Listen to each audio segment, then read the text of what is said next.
So we just watched Nick throw a matcha bowl, and now it's my turn. So this was directly after Nick threw his bowl. I sat down and threw mine, and I'm aiming to throw it with as much of Nick's style as I can.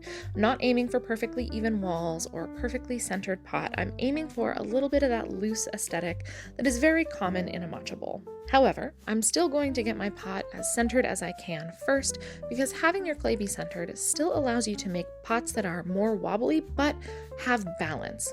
A lot of people seem to think that throwing really loosely means you're just not centering your clay or you're just kind of going for it. The reality is that throwing loose takes a whole skill set of being able to have that tightness and then let go of it at the right time.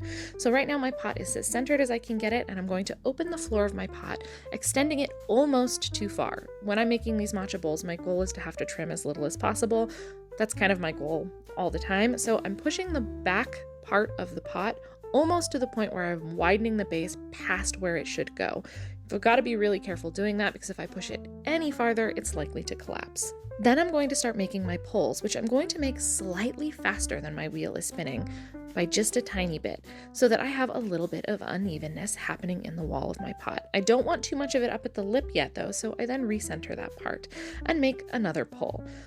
And in between pulls, I am using a ruler to check my measurements, because matcha bowls typically have a very strict set of measurements to end up with the exact size that you want at the end.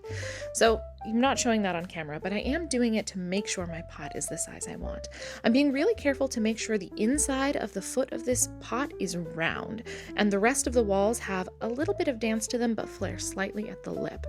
It's really important for me that I don't make the lip too round. I like a sharper lip, but I also don't want it to be too sharp.